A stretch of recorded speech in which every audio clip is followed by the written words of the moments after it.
Bapak Ibu jamaah tarawih yang dimuliakan Allah Subhanahu wa taala, seperti hadis yang kita sampaikan kemarin malam, baginda Nabi Muhammad sallallahu alaihi wasallam bersabda, "Kam min qari'il Qur'an al-Qur'anu yal'anu."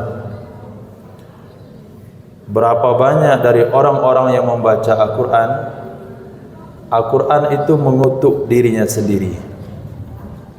Oleh sebab itu para ulama menyusun adab-adab di dalam membaca Al-Quranul Karim. Salah satunya adalah Al-Imam Nawawi rahimahullahu ta'ala di dalam kitab beliau yang berjudul At-Tibyan fi Adabi Hamalatil Quran. Di antaranya adalah dianjurkan kepada orang yang membaca Al-Quranul Karim untuk bersiwak sebelum membaca Al-Quranul Karim. Bersiwak artinya menggosok gigi, itu baik dengan sikat gigi atau sebaik-baiknya dengan kayu arak. Jadi karena di zaman Nabi SAW setiap orang menggosok gigi itu pakai kayu arak, sehingga penggunaan kayu arak itu berubah menjadi kayu siwak. Sebetulnya dia bukan kayu siwak namanya, nama pohonnya arak. Siwak itu sendiri menggosok gigi. Menggosok gigi bisa dihasilkan kata ulama dengan setiap benda kesat, apapun bentuknya. Tapi sebaik-baiknya adalah kayu arak. Kenapa itu yang terbaik? Karena itu yang diberikan Allah kepada Sayyidina Muhammad SAW. Maka apapun yang Allah berikan kepada Nabi, apakah itu jenis pakaian, jenis makanan, bentuk tubuh dan semuanya, itu adalah sebaik-baik pilihan Allah untuk manusia terbaik, Sayyidina Muhammad SAW. Ada riwayat yang mengatakan ketika kita membaca Al-Quranul Karim, maka malaikat akan mendekatkan mulutnya kepada mulut orang yang membaca tersebut, karena rindu dan senang dengan apa yang dibacanya. Itu yang pertama. Yang kedua, dianjurkan berwudu. Membaca Al-Quran dengan berwudu hukumnya sunnah, tapi menyentuh Al-Quran dengan wudu hukumnya wajib. Kalau sekiranya kita tidak berwudu, minta tolong sama kawan untuk membukakan halaman Al-Quran, lalu kita membacanya, maka kita dapat pahala, dan itu tidak melanggar aturan. Tapi kalau kita enggak berwudu lalu memegang Al-Quran, maka menyentuhnya, memegangnya, membawanya mesti berwudu. Dalam surah Al-Waqiah Allah SWT berfirman, la yamassuhu illal mutahharun. Quran itu tidak boleh disentuh kecuali oleh orang yang bersuci. Maka orang dalam keadaan hadas junub, dalam keadaan hadas haid, dalam keadaan hadas nifas, dalam keadaan hadas kecil, tidak boleh menyentuh Al-Quran, tidak boleh membawa Al-Quran. Tapi orang yang tidak berwudu boleh membacanya. Tapi kalau orang dalam keadaan berhadas, haram membacanya. Maka pondok-pondok pesantren kalau ada santriwati dalam keadaan tidak suci, maka mereka tidak belajar Al-Quran. Mereka tidak boleh membaca Al-Quran kecuali kalau ikut mazhab Imam Abu Hanifah. Bagi orang-orang yang takut kehilangan hafalannya, boleh membaca Al-Quran menurut mazhab Imam Abu Hanifah, dan kita tidak menyarankan untuk mengamalkan mazhab ini karena jumhur ulama mengatakan hukumnya haram. Bapak Ibu muliakan Allah Subhanahu wa taala, termasuk menyentuh suhuf, lembaran Al-Quran. Apakah itu di kertas, apakah itu di papan tulis, apakah itu di surat undangan, undangan pernikahan, di situ kan dipakai ayat Al-Quran juga, maka menyentuhnya juga haram. Kecuali kalau di dalam Al-Quran itu ada tafsirnya, ada terjemahannya, maka menyentuh Al-Quran terjemahan, membawa Al-Quran terjemahan bagi orang yang tidak berwudu hukumnya boleh. Yang ketiga, disunahkan membaca Al-Quran menghadap kiblat. Sebagaimana sabda baginda Rasul sallallahu alaihi wasallam, khairul majlis ma tuwajjiha bihi ilal kiblah. Sebaik-baik majlis adalah sesuatu yang kita hadapkan ke arah kiblat. Yang keempat, kata para ulama, dianjurkan orang membaca Al-Quran dengan tartil. Sebagaimana firman Allah yang berbunyi warattilil Qur'ana tartila. Apa itu tartil? Membaca Al-Quran dengan makhraj huruf yang cukup, sifat huruf yang sempurna, serta mendalami, memahami makna-makna yang ada di dalamnya. Atau dalam kata lain, membaca dengan hukum-hukum tajwid yang cukup, berhenti di tempat yang benar, kemudian memulai di tempat yang benar, kemudian ada yang disebut dengan tawazun. Tawazun adalah memilih keseimbangan di dalam membaca Al-Quran dalam ilmu tajwidnya.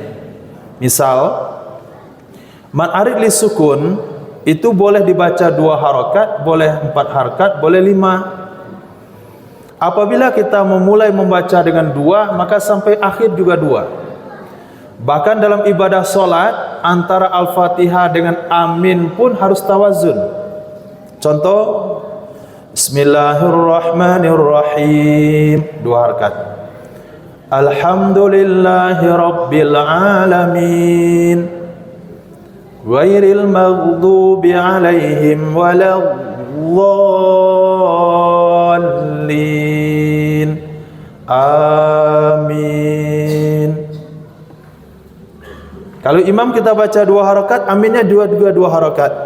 Tapi apabila imam kita baca 6, 5, ghairil maghdubi alaihim waladdallin, amin. Itu yang kata ulama dikatakan tawazun, harus seimbang dan seirama. Memang boleh kita memilih 2, boleh 4, boleh 5, tapi kalau kita pilih 2 dari awal sampai akhir 2. Oh, pengen ganti irama, tutup dulu Shadaqallahul Azim, mulai dengan lagi Al-Fatihah dengan bismillahnya, mulai dengan bismillahnya, baca 4 harakat, maka sampai ke akhir juga 4 harakat. Ini adab di dalam membaca Al-Quranul Karim. Kemudian juga disunah membaca a'udzubillahi minasyaitonirrajim, sebagaimana firman Allah yang berbunyi, idza quri'al Qur'an fastami'u lahu wa ansitu. Fa iza qara'tal Qur'an fasta'iz billahi minasyaitonirrajim. Apabila kalian membaca Al-Qur'an, bacalah dengan a'udzubillahi minasyaitonirrajim di mana saja. Apakah itu dalam solat atau di luar solat, apakah itu rakaat pertama atau rakaat kedua, maka setiap rakaat dianjurkan membaca auzubillah sebelum baca Al-Fatihah. Dan disunahkan juga membaca bismillah di awal surah. Lalu bagaimana kalau kita membaca di pertengahan surah, pakai bismillah atau tidak? Sebagian ulama mengatakan tetap pakai bismillah, sebagian ulama mengatakan tidak perlu pakai bismillah. Kecuali satu surah di dalam Al-Quran yang tidak boleh kita baca basmalahnya, yang disebut dengan surah At-Taubah atau surah Bara'ah. Kenapa tidak boleh dibaca basmalah? Karena surah itu isinya adalah ketegasan-ketegasan hukum terhadap orang-orang kafir. Di antaranya, perangilah di mana saja kalian temukan, bunuh. Maka kalau sekiranya pada hari ini diangkat di mimbar-mimbar Islam oleh orientalis atau orang-orang liberal yang mengatakan semua agama sama, la ikraha fiddin, lakum dinukum waliyadin, ini sudah terlambat ayat itu disampaikan. Itu ayat Makkiyah, itu ayat yang diturunkan di kota Makkah. Ayat-ayat yang ada di kota Makkah berkaitan dengan menyikapi tindakan-tindakan orang kafir, itu telah dinasakh, telah dimansukh dengan surah atau ayat yang ada dalam surah At-Taubah. Karena saking tegasnya isi daripada surah tersebut, sampai orang-orang kafir yang ada perjanjian damai dengan orang Islam, tidak ada lagi istilah janji damai, diberi kalian masa selama 4 bulan, pergilah ke mana saja. Setelah 4 bulan tidak ada lagi perdamaian, sehingga surah itu tidak dibaca basmalah, disebut dengan surah Bara'ah. Tapi tetap dianjurkan membacanya a'udzubillahi minasyaitonirrajim. Bapak Ibu muliakan Allah Subhanahu wa taala, kemudian juga disunahkan untuk mengulang ayat-ayat tertentu dalam Al-Qur'anul Karim. Ayat yang berisi azab supaya kita bisa menangis, ayat yang berisi nikmat supaya bisa kita bergembira. Ini dianjurkan untuk diulang berkali-kali. Bahkan hadis yang kita riwayatkan beberapa malam yang lalu, Sayyidina Rasul sallallahu alaihi wasallam pernah salat 1 malam dengan 1 ayat saja. Wa in tu'azibahum fa innahum ibaduk wa in taghfir lahum fa innaka ghafurur rahim. Kemudian adab zahir terhadap Al-Qur'anul Karim, tidak boleh dipegang dengan tangan kiri. Al-Quran mesti kita pegang dengan tangan kanan. Kalau mau bagaimana melihat adab seseorang dengan Al-Quran, lihatlah kepada peserta MTQ ketika berlomba. Itulah adab yang sesungguhnya. Tapi sayangnya hanya ketika lomba saja adab itu dilakukan, keseharian tidak. Kadang dengan tangan kiri membalik Al-Quran dengan air liur, hukumnya haram karena termasuk mengotori Al-Quran. Tidak boleh meletakkan sesuatu di atas Al-Quran. Masya Allah, selesai mengaji 1 jam dia mengaji, selesai 1 jam baca Al-Quran, kacamata ditaruh di atas Quran. Maka amalan yang barusan dia lakukan seolah-olah batal dengan tindakan akhlaknya, adabnya kepada Al-Quranul Karim. Maka kalau kita di rumah ada rak kitab atau rak buku, maka Al-Quran berada pada rak paling atas. Para ulama menyusun kitab di rak-rak kitab mereka, di atas Al-Quran dan kitab tafsir, di bawah kitab hadis, di bawah kitab fikih, di bawah kitab sejarah, di bawah baru kitab alat nahwu sharaf. Nah, paling bawah sekali kalau ada tuh majalah. Jangan sampai majalah diletakkan di atas Al-Quran, maka Al-Quran akan membela kita. Tapi apabila kita tidak menjaga adab yang Al-Quranul Karim, kita termasuk kategori di dalam hadis Nabi, banyak orang yang membaca Quran, Quran mengutuknya. Kemudian tidak boleh menyimpan sesuatu di celah-celah lembaran Al-Quran, uang misalnya, surat undangan dan sebagainya, kecuali kertas pembatas yang memang disediakan untuk sebagai pembatas. Bahkan ulama menegaskan tidak boleh melipat lembaran Al-Quran. Nah, tidak boleh melipat lembaran Al-Quran. Ini juga sebagai adab kita terhadap Al-Quranul Karim. Bapak Ibu muliakan Allah Subhanahu wa taala, begitu juga ketika membaca Al-Quran, minimal posisinya berada di atas pusar. Tidak boleh rendah dari pusar, di atas pusar. Atau lebih tinggi lebih bagus. Kadang-kala kita lihat di tengah masyarakat, kadang-kadang surah Yasin di atas lantai, kadang-kadang Quran ditaruh di atas lantai. Ketika mengaji 7 hari, 40 hari, Quran diopor di atas lantai sejajar yang asbak rokok. Kemudian juga tidak boleh membaca Al-Quran dalam posisi merokok. Mungkin nggak ada ditemukan, tapi kita lihat ada guru tafsir di pondok pesantren ngajar sambil merokok. Nah, guru tafsir di pondok pesantren mengajarkan tafsir dengan merokok. Ini sesuatu yang tidak sesuai sekali.